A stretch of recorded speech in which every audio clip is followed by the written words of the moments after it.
I cheated and we broke up peacefully, but he hit the gym and became the guy all my friends crush on. It's clearly his cold revenge to undermine me inside my own friend group. Everyone thinks Fernando is a saint, that he was the poor betrayed man who handled his pain with dignity. But I know the truth. I know the real face of that dignity. What he's doing is pure, calculated revenge, so cold and effective that not even my own friends realize they are his pawns. It all started, I guess, with the conversation. After he caught me, after his world came crashing down, I was the adult in the room. I sat him down and said, "Fernando, this wasn't working. You let yourself go. I let myself go. It was a mistake, but we can't destroy each other." He looked at me with those beaten dog eyes and nodded. There were no screams, no drama. Or so I thought. Now I realized that silence wasn't acceptance, it was the calm beginning of his war plan. If he had really gotten over me, he wouldn't need to be fighting this battle now, becoming the center of attention in my own social circle. Before all this, Fernando was comfortable. He was the kind of man who would put on an ugly sweater on Sundays and wear it all day. He was kind, predictable, and, after 5 years together, completely transparent. His body was that of a normal man, not skinny, not fat, just there. And that no longer fulfilled me. I needed something more. Excitement, adrenaline. I made a mistake, I admit it, but it was a mistake made by two. If he had been more, if he had made me feel more desired, more alive, none of this would have happened. I just looked for outside what he wasn't able to give me inside our relationship. And when it all came to light, I owned my part. He, on the other hand, took on the role of the martyr. The breakup was civilized on the surface. We divided our things, he moved into an apartment. We still had friends in common. At first, everything was as expected. I would go out, try to move on with my life. He, according to what I was told, was sad, down. That was logical. That's what I, deep down, expected, that my absence would leave a void, one less Fernando in the world that would prove how significant I was to him. But then, about 6 months ago, things started to change. A stray comment from a friend. I saw Fernando at the gym. He looked focused. I laughed. Well, he needs to blow off steam, I said, sure that it was a phase, a desperate attempt to fill the void I had left. But it wasn't a phase. It was a meticulous and obsessive campaign of transformation. He started appearing in group photos, always in the background, and each time his silhouette was more defined. His arms, which were once normal, started to show curves under the sleeves of his shirts. His back broadened. Even his posture changed. He was no longer the hunched-over Fernando who played video games. He was a man who took up space, who stood with a confidence that felt artificial to me. And, I admit, profoundly irritating. If he had really gotten over me, he wouldn't need to completely reinvent his physique just a few months after our breakup. It's pure logic. Now, my greatest torture is my friends. My own friends, the group that was my support system, my sanctuary after the breakup. Our conversations no longer revolve around how I am, my dates, my process of getting over it. No, they revolve around Fernando. It's always Carla who starts. "Girls, did you see Fernando's story? Oh my God, he's a Greek god." And then it unleashes. They all agree, they all sigh, they all share the photos he posts, always discreet, never posing, as if it were casual, as if he didn't know exactly the effect he's causing. I stay quiet, with a tense smile, feeling my stomach clench. They think it's innocent admiration. I know it's the smoke from Fernando's artillery, and my circle of friends is breathing it in deeply, getting poisoned against me without even knowing it. The first escalation in this torture was subtle, almost imperceptible. It was the change in language. My friends stopped saying, "Poor Fernando," and started saying, "The incredible Fernando." They started inviting him to more group outings, things they didn't include him in before because, let's be honest, he could be a bit dull. But now his new physical appearance was the ticket to every social gathering. I, of course, couldn't object without seeming bitter, resentful, so I smiled and nodded while I seethed inside. I remember one particular night at Carla's house. There were 6 of us, including me. Fernando arrived late, straight from the gym, with that aura of sweat and accomplishment that drives them so crazy. He was wearing a tight, black t-shirt that left very little to the imagination. All of my friends' gazes were fixed on him like flies to honey. I sat on the couch, suddenly feeling invisible. The conversation, which was previously about Lucia's job, quickly shifted to workout routines. "Fernando, you have to tell us your secret," Susanna said, looking at him with an admiration she had never directed at me. He shrugged with a false modesty that turned my stomach. "There's no secret, just discipline." Discipline. That word stuck with me. For him, discipline meant spending 2 hours a day lifting weights, so he wouldn't think about how I left him. And my discipline, was enduring these gatherings without strangling him or one of my friends. The most humiliating thing is that he doesn't even look at me. Not with resentment, not with nostalgia, not with anything. His gaze passes through me as if I were a piece of furniture. This whole transformation, this whole performance, is aimed at an audience that is not me, but its effect hits me head-on. He's nullifying me, erasing my presence from the very social group that was once mine. If he had really gotten over me, he wouldn't need to become the king of my own court, surrounded by my ladies-in-waiting. He could have moved on with his life, gotten a new girlfriend, and left me alone. But no, this is personal. He knows that what hurts me the most is losing the spotlight, being ignored, and he's executing his revenge with the precision of a surgeon. I started doing things I'm ashamed of. I check his social media obsessively, looking for a flaw, a bad picture, a dumb comment, but there's nothing. Just perfect images of a perfectly sculpted man receiving dozens of compliments. I even wrote him a message one night, after 2 glasses of wine. "Is all this circus really necessary?" I sent it, and 10 minutes later he saw it. He didn't reply. He didn't even give me the satisfaction of a reaction. That silent contempt was the masterstroke. It made it clear to me that I had not only lost my place in the group, but that to him I didn't even exist enough to deserve a response. His indifference is the most powerful weapon he has, and he's using it mercilessly. The point of no return came with Carla's post. She uploaded a photo to Instagram of our group on a terrace, everyone smiling. And there, in the center, was not me, but Fernando. He had his arm around Carla's shoulders, smiling at the camera with a confidence he never had when he was with me. The muscles of his flexed arm were the undeniable focus of the image. The comments below weren't about the gathering or the nice terrace. They were, one after another, variations of "Who is the God?" and "Fernando, what a transformation."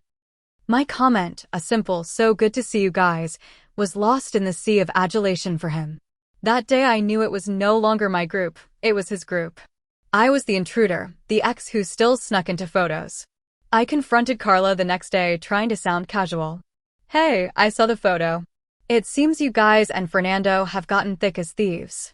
She looked at me with naivety, or, perhaps, with cynicism. "Oh, don't be like that. It's just that Fernando is doing so well. He's so motivating. Besides, he was the one who organized the terrace thing." Of course. Of course. He, who never organized anything, is now the king of social logistics. All calculated, all to displace me. If he had really gotten over me, he wouldn't need to infiltrate and reorganize my social life for his own benefit. He's rewriting our history and, in his new version, he's the hero who rises up and becomes a god. And I'm the villain everyone is glad to be rid of. My own insecurity, which was already a monster, has multiplied by 1,000. I started looking in the mirror for flaws I didn't see before. Am I less toned? Are my clothes not as stylish anymore? I spent a fortune on a new dress for the next outing, desperate to regain some ground. When I arrived, Fernando was already there in a simple gray t-shirt and jeans. And guess who got all the looks? It wasn't the dress, it was his damn biceps. I sat in a corner, feeling ridiculous and overdressed, like a child trying to compete with an adult. He didn't even notice my effort. He was too busy laughing at one of Lucia's jokes, showing off those perfect teeth he always had, but which now seemed whiter, brighter. Everything about him is better, and it's deliberate. I've started turning down outings. I make excuses. Work, a headache, family plans. The truth is I can't stand the torture of being my ex's shadow in what used to be my territory. Every gathering is a reminder of my defeat. They think I'm depressed about the breakup and, in part, it's true. But it's not because I miss him, it's because of the humiliation. It's because of seeing how the man I underestimated, whom I thought I controlled, has become the version of himself I always wanted him to be, but only after I was gone. It's as if he had been saving the best for himself, denying it to me, and now he's displaying it right under my nose for everyone to see. His glow-up is not an act of self-improvement, it's the most expensive and elaborate I told you so in history. The inevitable collapse happened last night. It was Lucia's birthday, and it was a party at a bar. I couldn't miss it without it being too obvious. I prepared myself mentally, put on an armor of makeup and fake self-confidence. When I arrived, he was already there. Of course. But this time it was different. He wasn't with my group of friends. He was at the bar talking to a couple of women I didn't know at all. And he wasn't just talking, he had them mesmerized. One of them touched his arm when she laughed, and he smiled, comfortable, in control. My own friends from our table watched them and whispered, not with jealousy, but with pride, as if Fernando were their collective creation, their living trophy. I tried to join the conversation at my table, but I was dead inside. I could only watch as Fernando, the man who once cried because I burned the lasagna, now handled a social situation with the ease of a politician. Suddenly, Carla, with one too many drinks in her, blurted out, "Did you see Fernando? He's in his element." I bet we never imagined him like this when he was with Valeria. There was an awkward silence. Everyone looked at me, and I felt my face flush like an ember. It was the public confirmation of everything I already knew. My relationship with Fernando was now a joke, the sad before to his glorious after. I was the reference point for his failure, and he was the standard of success they now aspired to. I couldn't take it anymore. I stood up, grabbing my purse so tightly my hand hurt. "I have to go," I said with a trembling voice. "I have a headache." I walked out of the bar and started walking aimlessly, my breath short. The tears were of rage, of a bitter, impotent fury. I wasn't crying for Fernando, I was crying for myself, for my lost status, for my wounded pride, for the injustice of him winning a breakup that I had initiated on my own terms. He had taken my narrative, torn it to pieces, and written a new one where he was the undisputed winner. His revenge was perfect.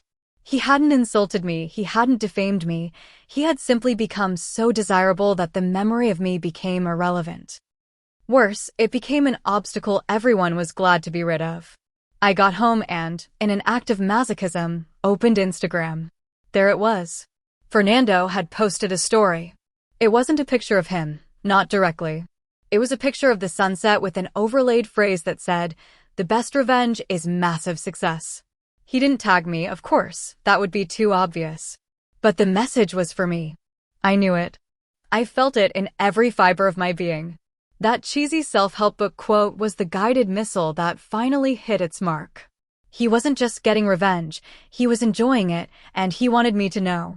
He wanted me to know that he knew I was watching. The collapse wasn't just social, it was internal. My facade of "I'm over it, and I'm the one who's better off" had been shattered against the wall of his massive success. And the worst part is, I have no weapon to fight back. What am I going to do? Go on a diet? Post a picture of myself sweating at the gym? It would be so pathetic, so transparent. He has beaten me at my own game, and there's nothing I can do but witness his triumph. Now I live in the ruins of what was my social life, and my justification is all I have left. My mind won't stop spinning, reconstructing every moment, every interaction, to prove to myself that I'm right. Fernando is not a man who got over a breakup. He's a wounded narcissist waging a psychological war. His discipline at the gym isn't health, it's channeled hatred. His new popularity isn't charisma, it's manipulation. And my friends are not his friends, they're spoils of war he snatched from me. I've become a spectator in my own life. I see the tagged photos I'm not in, the group chats I'm no longer invited to as often. Could it be that my bad mood wears them out? And every exclusion is a wound that Fernando has indirectly inflicted. They think I'm being distant, that I haven't gotten over the breakup the right way. But the right way, apparently, is to silently admire the transformation of the man I betrayed. It's to accept my new role as the footnote in Fernando's great story of overcoming. And I refuse. If he had really gotten over me, he wouldn't need everyone to know it. He could be happy in silence with a new girlfriend, with his new friends. Instead, he parades himself in front of what's left of mine. His success is not measured by his own happiness, but by my misery.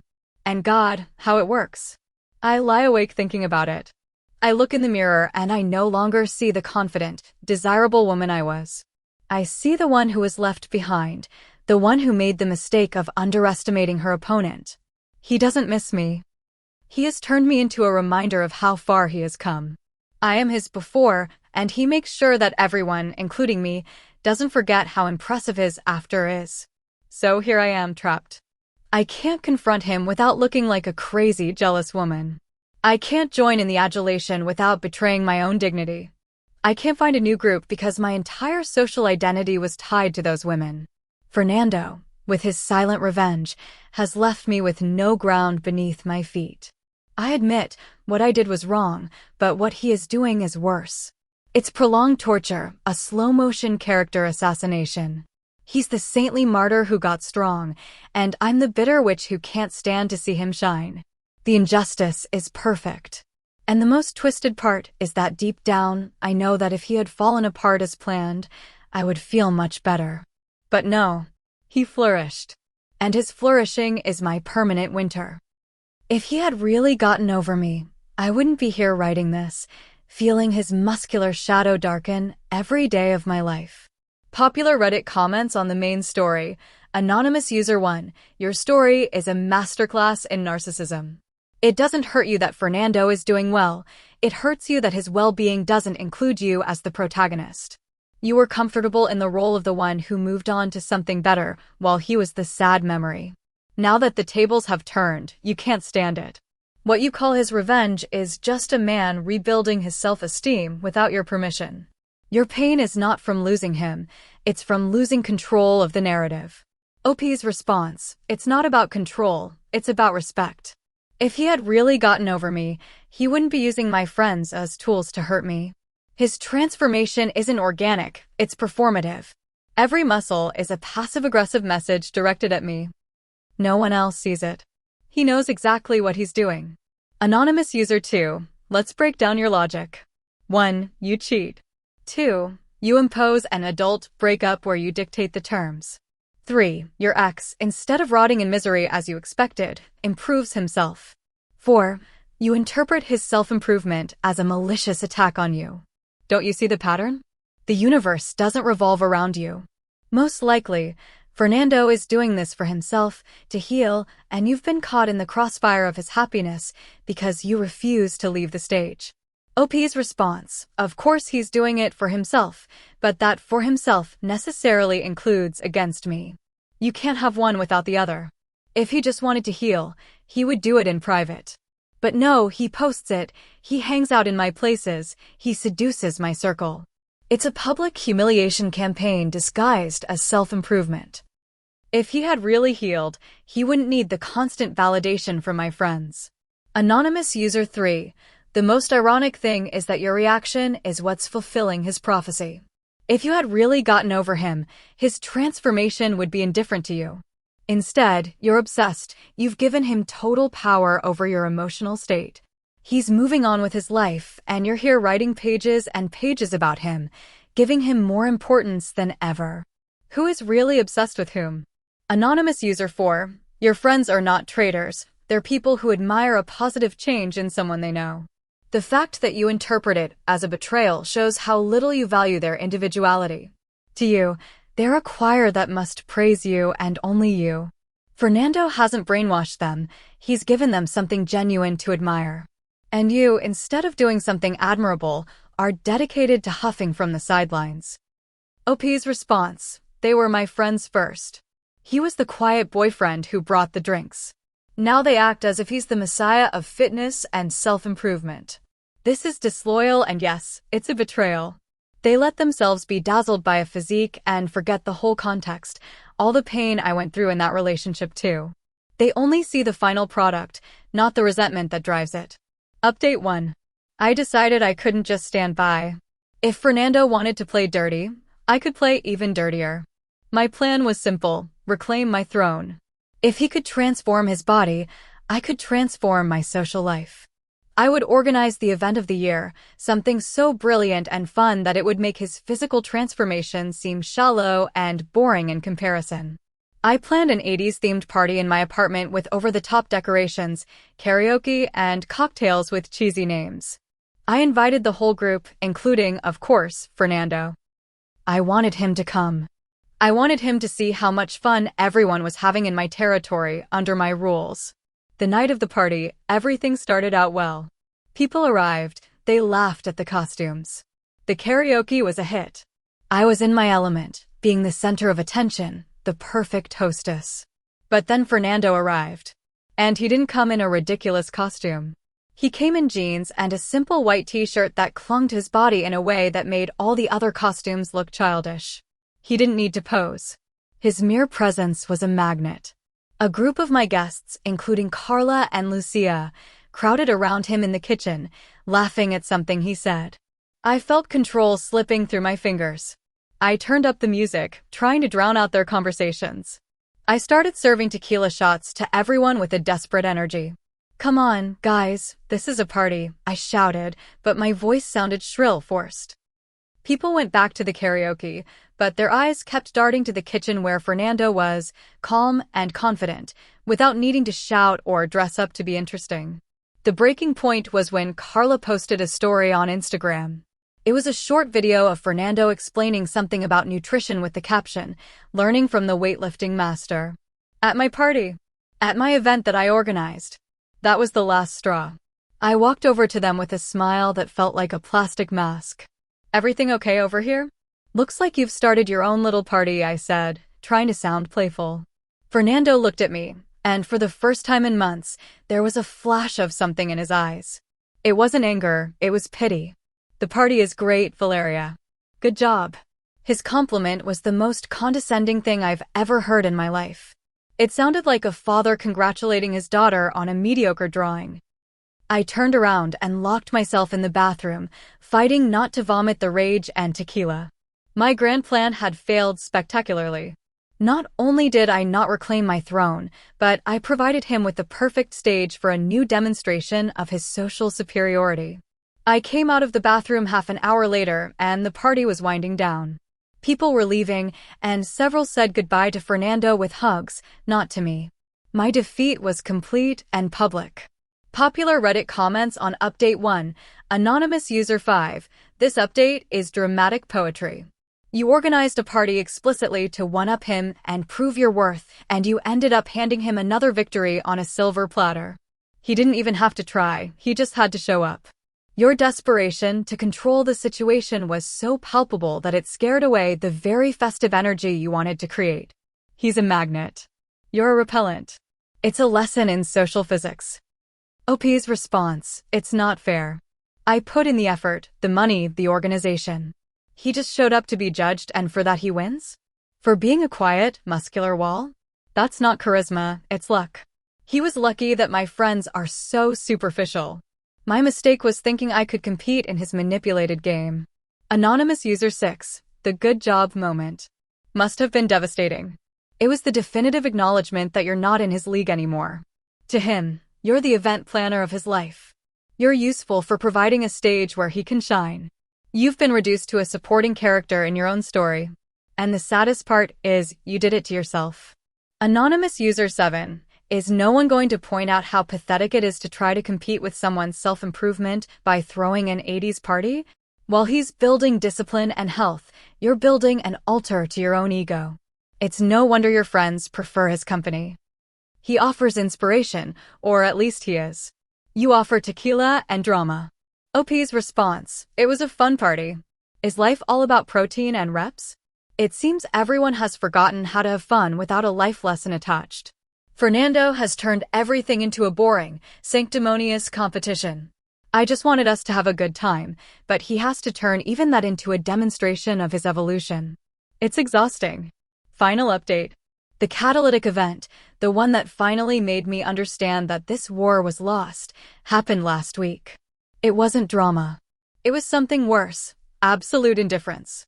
There was a birthday dinner for Susanna.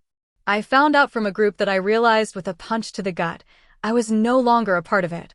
Carla had created a new chat, Sushi Birthday, and I wasn't in it. I knew because I saw the photos in real time on their Instagram stories, all of them.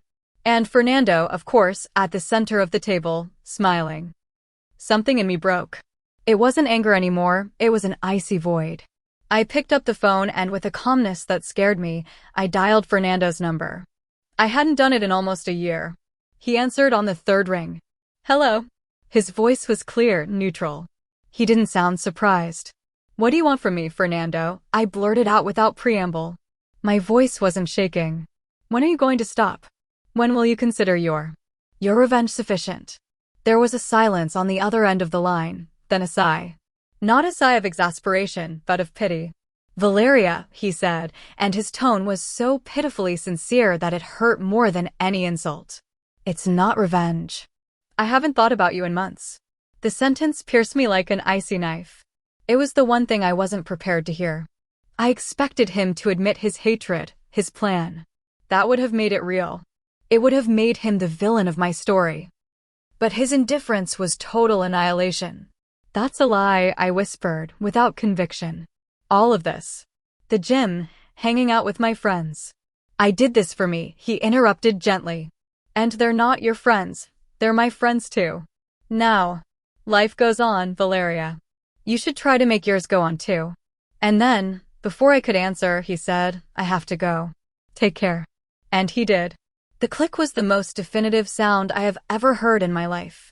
It wasn't a door slam, it was the door closing silently, because the person on the other side didn't even remember why it needed to be closed. That was his final revenge. It wasn't getting strong, it wasn't taking my friends. It was indifference. The revelation that to him, I no longer existed even as an object of hate, just as a distant, unimportant memory. His glow-up was never for me. I was just the accidental catalyst. He truly moved on, and I was left behind, fighting a ghost that only lived in my head. Now I'm completely out of the group. I've seen pictures of them on vacation together this weekend. Fernando is there, tan and happy. I don't feel anger anymore, I feel shame. Shame for having wasted months of my life on a battle that only I was fighting. He won, not by being stronger, but by being the only one mature enough to truly move on. And I'm the crazy ex-girlfriend who couldn't stand her ex getting in shape. It's a pathetic ending to a story I thought was epic, but it's my ending. And it's the one I deserve for not knowing how to let go when it was time. Popular Reddit comments on the final update. Anonymous user 8, I haven't thought about you in months. That's the line that defines this whole saga. It's the tombstone of your victim narrative. While you were building conspiracies, he had simply erased you from his mental map. This update isn't about your social defeat, it's about your emotional irrelevance to him. And that's a blow from which there is no recovery possible within your current mental framework.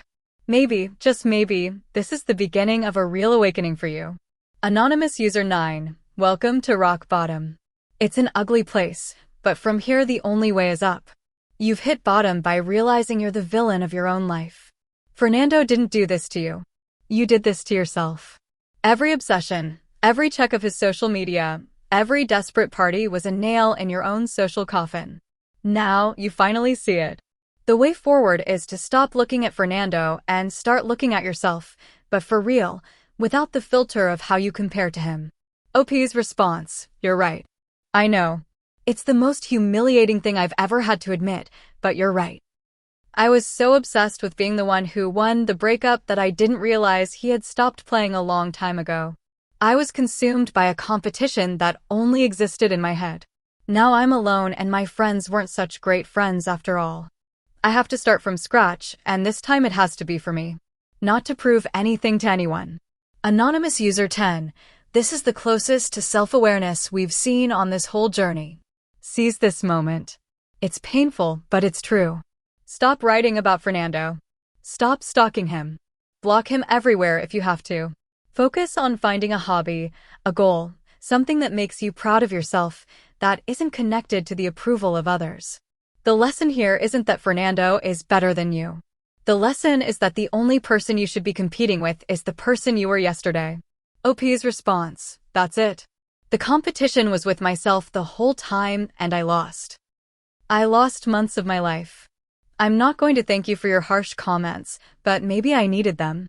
I'm going to try to erase him from my life for real this time, and I'm going to try to find something that makes me feel, even just a tiny bit, as confident as he seems to be now. For me,